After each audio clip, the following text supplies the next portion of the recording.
오늘은 4월 거래량을 살펴보려고 합니다. 네. 전망을 지금 바꾸지 않고 있습니다. 전망을 바꾸지 않고 있는 이유는 뭐냐면 저는 전체적인 시장의 흐름을 보고 있기 때문에 그래요. 자, 일단 매매 거래량을 보면 3월이 4,210건으로 집계가 됐는데 과연 4월은 얼마가 됐냐? 4월은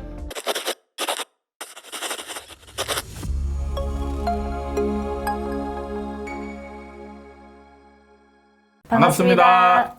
아파트 사이클 연구소 소장 이현철입니다. 배짱입니다. 반갑습니다. 네. 네. 오늘은 4월 거래량을 살펴보려고 합니다. 네. 네. 오늘도 서울 부동산 정보광장에서 네. 한번 보면서 살펴볼까요? 예, 서울 부동산 정보 광장이 제가 이렇게 수시로 들어가서 그 데이터를 보는데 한동안 한 보름 정도 그 사이트가 데이터를 제공을 안 했었어요. 그러다가 며칠 전부터 이제 갑자기 또 되더라고요. 그래서 야 이거 안 나올 때만 해도 어디서 이걸 또 해야 되나 이런 생각을 하고 있었는데 마침 다행히 이 채널이 열려서 다른 채널로 가지 않고 이 사이트에서 데이터를 제공할 수 있게 되어서 다행이라고 생각합니다. 자, 일단 매매 거래량을 보면 3월이 4,210건으로 집계가 됐는데 과연 4월은 얼마가 됐냐? 4월은 4,350건이에요. 증가했네요. 네, 맞아요. 우리가 그 저번 달에 할 때만 해도 4월 그 거래량 지표가 약간 3월보다 낮아질 수도 있겠다라는 전망을 했었는데 그때만 해도 좀 낮았거든요. 네. 한 2,500건 정도 이렇게 나오다가 막판에 많이 늘어가지고 4,350건을 넘겼어요. 네. 그런데 자 위에 보시면 이 초록색과 하늘색이 있는데 하늘색은 전세 거래량이고요. 그다음에 초록색이 월세 거래량이에요. 네. 근데 지금 전세 거래량이 거의 완전히 폭락했어요. 거래량이 가격이 폭락한 게 아니고 네. 전세 거래량이 3월에 12,545건인데 9,498건 98. 거의 3,000건이 3,000건 정도 줄었어요. 그러니까 한 25% 정도가 거래량이 줄고 월세가 8,993건에서 6,000. 거의 월세도 한 3,000건. 그러니까 33% 정도 거래량이 줄었어요. 근데 지금 뉴스에 보면 특히 전세 가격이 지금 오름세다. 그리고 네. 매매 가격이 오름세다. 이런 뉴스들이 지금 많이 나오고 있습니다. 실제로 매매 가격 그 평균 거래 금액을 보면 3월에 11억 573원 평균치가 3만 원. 네. 11억 4,353원. 늘었네요. 네, 그러니까 거래 금액도 좀 오르는 분위기입니다. 네, 이게 신기한 게 네. 매매세가 증가한 것보다 네, 전월세가 줄어든 게 확연히 많거든요. 네, 그런데 또 매매가는 오르고 네. 이게 뭔가 좀 이게 어떻게 해석을 해야 되는지. 이제 매매가 오르는 거 거래량이 늘고 네. 하니까 매매가 오르는 거는 어쩌면은 이제 좀 당연한 수순인 네. 것 같고 특히 전세 가격이 거래량이 폭락했는데 네. 전세 가격 오름 현상이 있다라는 거는 조금 납득이 안 될 수 있는 그런 상황이긴 해요. 이거 어떻게 바라봐야 될까요? 일단 지금 뭐 매매 이제 그래프를 보고 있으니까 매매 거래 지수 위주로 좀 얘기를 해보고 전세를 한번 잠깐 얘기를 해볼 텐데 지금 같은 경우 지금 추세가 2월에서 갑자기 3월, 4월이 거래량이 좀 갑자기 늘었어요. 많이. 네. 많이 늘어서 지금 4,000건대를 넘어섰는데 사실 이제 제가 저번 과거 영상에서 얼마 안 된 과거 영상에서 이제 그 2006년부터 집계된 거래량 지표를 보면서 이제 말씀을 드렸는데 보통 이제 2009년도 같은 경우 반등장이었는데 그때 거래량 그 지표를 보면 6,000건에서 8,000건 정도. 평균 5천 건을 넘는 보통 거래량이었죠. 평균이 네. 이제 5,500건인데 그 6,000건에서 이제 8,000건 정도로 항상 상승 분위기가 있을 때는 거의 평균치를 넘어서는 거래량이 있었다. 이렇게 보시면 되고 네. 그래서 지금 같은 경우 반등 움직임이 좀 느껴지긴 해요. 네. 뭔가 오름세가 느껴지긴 하는데 지금 지역별로 이렇게 쭉 그 살펴보면 이게 좀 일부 지역으로 국한된 느낌이 좀 많이 있다라는 거예요. 그러니까 지금도 집이 안 팔린다라는 전망이나 이런 것들이 많기 때문에 사실상 이 거래량이 중요한 게 거래량이 사실 좀 폭발적으로 증가를 해야 상승 분위기를 전반적으로 이끄는데 지금 같은 경우 거래량이 좀 늘긴 했지만 아직까지 그리고 이제 좀 유의미하다라고 볼 수 있는 거는 2023년의 거래량 반등이라고 봤던 2023년의 거래량보다는 확실히 많아요. 그니까요. 네, 확실히 많습니다. 그럼 많은 사람들이 생각하기에 2023년이라고 하면 네. 그때 이제 반등이나 상승이다 네. 했었잖아요. 네, 실제로 네. 가격도 올랐고요. 근데 그거보다 수치가 지금 더 높은 상황이기 때문에 네. 많은 사람들이 이거 진짜 상승 네. 아니냐 이렇게 네. 이제 여겨질 수 있는 거죠. 그러니까 2023년 같은 경우는 저도 좀 그때 한번 언급을 하고 갔었는데 이게 반등이라고 보기에는 거래량 지표가 너무 낮다 이렇게 이제 봤었어요. 3천 건대였잖아요. 네, 3,000건대로 사실 뭐 평균치에 비해서 너무 낮은 수치이기 때문에 이건 반등으로 보기도 어려운 상황이다. 그러니까 거래량 지표를 보고 지금 이 정도가 반등이냐 아니냐 이걸 이제 판단할 때 거래량이 어느 정도 좀 올라와 줘야 그 상승 움직임이 있는데 2023년 같은 경우는 상승의 지표는 있었는데 거래량으로 보면 상승으로 보기는 좀 어려운 상황이 아니었나 이런 생각이 들고 2024년이 이제 좀 주의 깊게 봐야 될 게 평균치를 거래량이 어느 정도 넘어서는 순간이 올 거냐 이걸 좀 봐야 될 것 같아요. 평균치라고 하면 5천 건을 넘어서는 순간이 오는지가 그렇죠. 중요하다. 평균치가 5,500건 네. 정도 되니까 5,000건을 이제 넘어서서 한 5,500건, 6,000건 정도 그렇게 온다라면 조금 이제 상승 분위기가 얼마 정도는 지속될 수 있지 않겠나 이런 생각이 듭니다. 근데 보면 3월, 4월 지금 조금씩 늘고 있거든요. 네네. 거의 4,500건, 4,300건, 4,200건인데 그럼 5,000건이 얼마 안 남았단 말이죠. 네. 그럼 그렇게 진짜 되면 소장님은 상승이라 딱 보시는 건가요? 저는 상승으로 갈 거라고는 그렇게 보지 않습니다. 네. 네. 그러니까 이것도 일시적인 상황일 가능성이 높다라고 보는 게 왜 그렇게 보세요? 네. 저는 전체적인 시장의 에너지와 움직임을 크게 보거든요. 사이클론자잖아요. 네. 사이클론자 같은 경우는 그 순간순간을 보는 게 아니라 전체적인 시장의 분위기와 흐름과 움직임 데이터를 보는 거거든요. 네. 그래서 저번에 제가 거래량 데이터를 2006년부터 지금까지 거래량을 보면은 이게 패턴이 있어요. 항상. 일단 그 전체 수요를 감안하자면 거래되는 전체적으로 거래되는 수요를 감안하자면 이게 끌어다 쓰는 경향이 있단 말이에요. 끌어다 쓴다. 그게 뭐냐면 2020년과 21년에 거래량이 15,000건씩 넘어가면서 월별 네. 거래량이 네네. 폭증하잖아요. 네. 그런 현상이 뭐냐면 끌어다 쓰는 거예요. 네.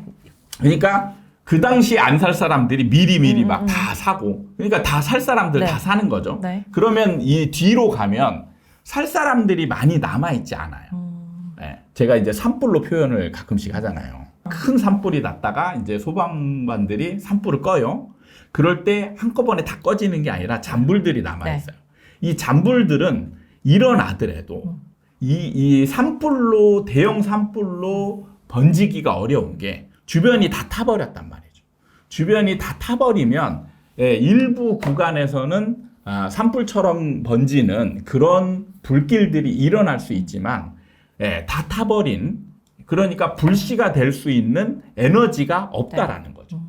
그런 게 바로 시장이에요. 그거를 좀 전체적인 상황을 훑어보면서 앞으로 미래를 예견해야 되는 게 그래서 저는 거래량의 지표나 이런 것들이 사실 상승으로 이어지려면 어떤 상황이 돼야 되냐면 거래가 계속 늘어야 돼요. 계속 늘어야 되는데 지금 거래량이 느는 모습이 사실은 폭발적으로 느는 모습이 나타나고 있지 않거든요. 약하잖아요. 그게 뭐냐면 에너지가 이제 소진이 다 되어 있는 나머지 에너지 갖고 이 불을 타오르는 형상이라는 거예요. 더 이상 쓸 에너지가 없다는 말씀이신 거예요? 그렇죠. 그러니까 지금 아직 규제도 아직 남아있는 것들 있잖아요. 네. 그러니까 여러분들이 좀 생각해야 될 게 뭐냐면 여기서 만약에 조금만 더 불타오르잖아요. 그러면 또 뭐가 생길 수 있냐면 규제 정책이 또 나올 수 있어요. 네. 항상 유기적으로 생각을 하셔야 됩니다. 규제 정책이 윤석열 정부가 약간은 지금 규제를 풀고 있지만 규제를 풀고 있는 거는 시장이 좀 침체되었다 판단하기 때문에 규제를 풀었는데 이게 좀 과열된다 싶으면 다시 규제가 나올 수 있어요. 이게 바로 언제 그랬냐? 이명박 정부 때 그랬어요.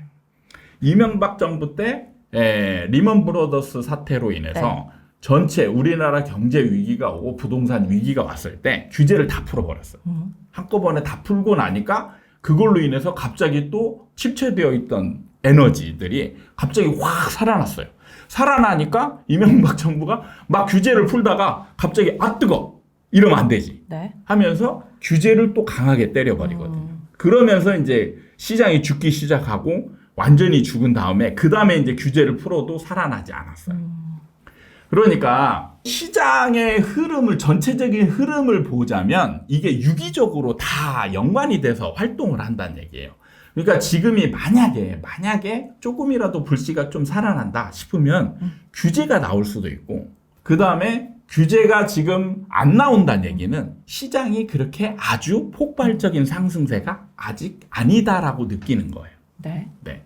이렇게 보시면 시장의 에너지가 쉽게 많이 남아있지 않다라는 거를 여러분들도 많이 느끼실 수 있을 겁니다. 네. 그러니까 이게 제가 우리나라 시장을 보는 거는 부동산 시장은 다 연결이 돼 있어요. 물론 지방하고 서울 수도권은 분리가 되어 있지만 서울 수도권은 서울, 경기도, 인천 연결이 되어 있어요. 네. 연결이 되어 있기 때문에 어느 한 지역이 좀 상승 움직임이 되어 있어도 이게 이제 상승장에서는 옆으로 번지면서 상승을 하거든요. 근데 상승장이 끝나고 나면 일부 지역에서 상승 움직임이 있는데 다른 지역은 조용해요. 조용해가지고 이게 끝까지 안 움직이면서 상승 움직임이 있는 지역을 다시 끌어내리는 현상이 있어요. 이게 다시 그 끌어올려주는 게 아니라 오히려 그걸 끌어당기는 역할을 한다는 그렇죠. 거죠. 그게 뭐냐면 에너지가 없기 때문에 그래요. 그러니까 혼자만 갈 수는 없다는 말씀이신 그렇죠. 거잖아요. 그러니까 이걸 주식처럼 생각하면 안 된다라고 제가 계속 강조하는 게 주식은 개별 주식이 상승할 수 있거든요. 근데 부동산은 일시적으로 그 일시적이라는 시간이 여러분이 생각하는 시간과 부동산 시장의 시간은 좀 달라요. 부동산 시장의 시간의 일시적은 굉장히 깁니다. 여러분이 생각할 때. 어느 정도로 생각하면 될까요? 적어도 몇 개월, 길게는 1년 정도 가는 거예요. 일시적이에요. 네. 그게 일시적인 거예요. 그렇기 때문에 일시적으로는 어느 지역들이 움직일 수 있는데 그래서 그 지역만 보고 계시면 안 되는 거예요. 많은 분들이 우리 지역은 오르는데 뭐 이렇게 말씀하시는 분들이 많은데 그것만 보고 계시면 안 돼요. 왜냐하면 우리 지역만 오르면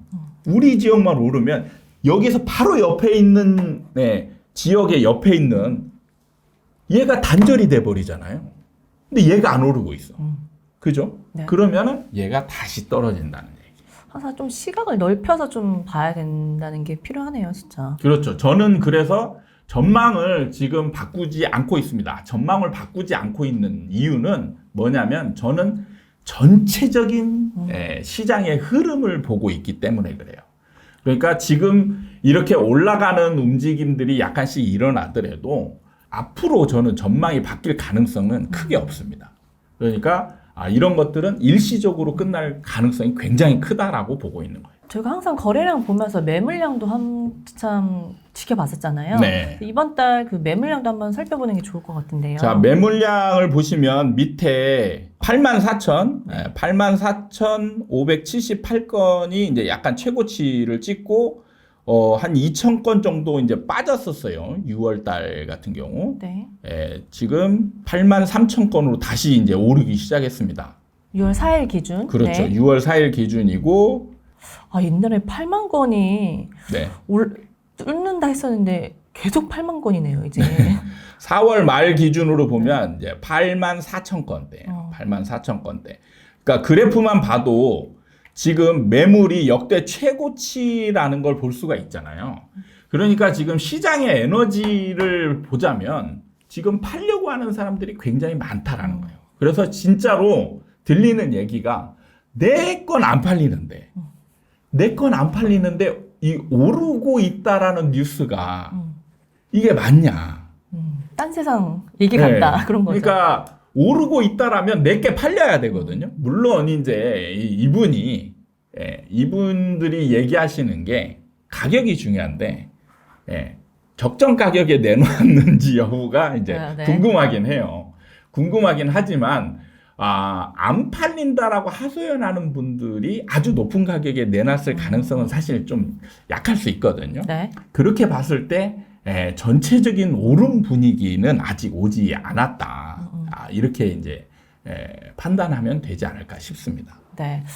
항상 저희가 흐름이 중요하다 얘기를 했었잖아요. 네. 매물 수는 지금 계속 증가하고 있고, 네. 그리고 거래량도 지금 2달 정도 계속 4,000건을 넘는 수치가 나와서 일단은 이게 진짜 평균치, 10년 평균치를 웃도는 네. 그런 5,000, 6,000건이 나오는지를 좀 추이를 지켜봐야 되는 게 중요하다. 네, 그렇죠. 말씀이신 거죠. 그러니까 좀 상승 분위기, 그러니까 상승다운 상승이 일어나려면 진짜 전체적인 상승, 2009년도의 상승은 진짜 다시 폭등하는 거 아니야? 이런 분위기였어요. 네. 근데 그게 끝나고 이제 네. 죽어버리거든요. 완전히 죽어버려요, 시장이.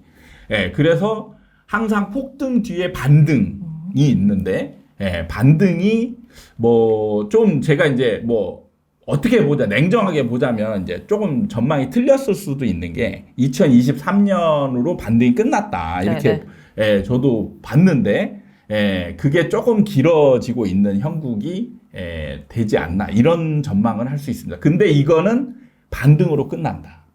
이거는 확실하게 큰 흐름은 변하지 않는 거잖아요. 큰 흐름은 변하지 않는 그 움직임으로 갈 가능성이 많다라고 전망을 보고 있습니다. 전세 매물을 보면 이제 전세 매물 수가 계속 줄고 있어요. 전세 매물 수가 좀 많이 줄고 있어서 2021년에 전세 매물수에 비하면 좀 많긴 한데 최고치에 비하면 이제 많이 줄었어요. 많이 줄어서 지금 전세 거래량도 많이 줄고, 그러니까 이게 이제 매물이 많이 줄어서 거래량이 없는 건지, 네. 그리고 이게 이제 그 매매로 전환돼서 전세 거래량이 줄고 있는지 네. 이런 걸 봐야 되는데. 문제는 거래량이 줄고 있는데, 자, 여기 매매의 전세 평균 거래량을 보면 4월치죠. 4월에 올라요.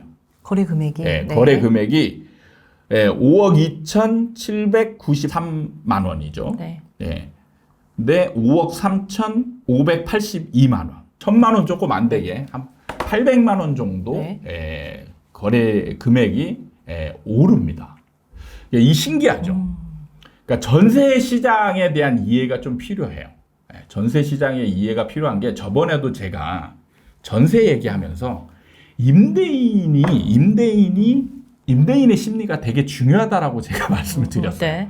왜냐하면 임대인들은 무조건 전세가를 올리려고 노력해요. 근데 주도권을 누가 쥐고 있느냐? 대부분은 임대인이 주도권을 쥐고 있습니다. 그렇기 때문에 임대차 보호법이 생기는 거예요. 그러니까 공평하지 않은 시장이에요. 공평하지 않은 시장이기 때문에 자유시장 제재에 내버려 두면 무조건 가격이 엄청 오르게 되어 있어요. 그래서 정부가 이 공평하지 않는 기울어진 운동장을 좀 바로잡기 위해서 임대차 보호법이라는 거를 어느 정도 만들어 놓은 거거든요. 그런데 지금 같은 경우 전세가 하락기를 넘어섰거든요. 네. 그리고 이제 수요가 매매 수요로 이렇게 많이 넘어오지 않으면서 전세 임차 수요가 어느 정도 있단 말이에요. 그런 상황에서 임대인들이 지금 2022년에 떨어진 그 가격, 그 가격에서 이제 만회를 하려고 노력하는 상황들이 있는데 그걸 시장에서 지금 받아주고 있는 형국이라는 거예요. 그러니까 거래량이 좀 줄더라도 가격이 올라갈 수 있는 상황이다. 이렇게 보시면 돼요. 그래서 제가 저번에도 저번 영상에서 말씀드렸듯이 앞으로 전세가는 꾸준히 올라갈 가능성이 크다. 이렇게 이제 전망을 하고 계시면 될 것 같습니다. 그러니까 임차인들은 이제 전세가를 조금씩 올려줄 마음의 준비 정도는 하고 계셔야 된다라고 그 말씀을 드릴 수 있을 것 같습니다. 네. 오늘은 좀 거래량을 포함해서 전세 얘기도 좀 살펴본 것 같아요. 네. 이게 매달 봐서 그렇게 흐름이 뭐 크게 바뀌려나? 뭐 다를 게 있을 거나 싶었는데 이게 매달 뭔가 새로운 이슈들이 좀 조금씩 미묘하게 달라져서 좀 재밌는 것 같아요. 저는. 네. 부동산이 굉장히 큰 흐름을 가지고 있지만 그 안에서 내부적으로 그 시간별로 보면 변하는 것들이 또 많게 느껴지긴 해요. 네. 근데 길게 보면 그 변화의 움직임들이 네. 생각 외로 크지 않다라는 것들. 그러니까 길게 널리 봐야 되는데 이런 거에 좀 일희일비하다 보니까 상승 아니야? 하락 아니야? 이렇게 되는 것 같아요. 그러니까 제가 볼 때 우리 구독자분들이 많이 주식과 좀 비슷하게 보는 경향이 있지 않나 이런 느낌이 드는데 부동산 시장은 굉장히 오래 길게 보셔야 된다라는 점을 강조하고 싶어요. 아까 말씀드렸잖아요. 일시적인 게 몇 개월에서 1년 정도다. 부동산의 시장. 그러니까 제가 하락을 하는데 이렇게 폭락한다는 얘기는 이제 없다라고 말씀을 드렸어요. 폭락은 없고요. 이제 앞으로 폭락은 없습니다. 그냥 한 4년에서 5년 정도 긴 시간 동안 서서히 하락하는 그런 상황이 만들어지기 때문에 그 순간순간 보면 나중에 보면 이게 하락하나 이런 느낌이 들 정도로 진짜 하락하는 느낌이 안 들 수 있어요. 그리고 그 매도자들의 호가가 생각 외로 높은 가격에 버티고 있을 가능성이 많습니다. 본인이 사는 동네에 부동산 매물을 보면 또 느끼지 않을까 싶어요. 네. 알겠습니다. 이렇게 마무리하도록 하겠습니다. 네. 오늘은 3월 거래량을 살펴봤고요. 저희는 한 달 후에 5월 거래량을 또 살펴보는 시간을 갖도록 하겠습니다. 저희 아파트 사이클 연구소 채널을 사랑해주신 여러분께 감사드리고 다음에 또 도움이 되는 영상을 가지고 찾아뵙도록 하겠습니다. 감사합니다.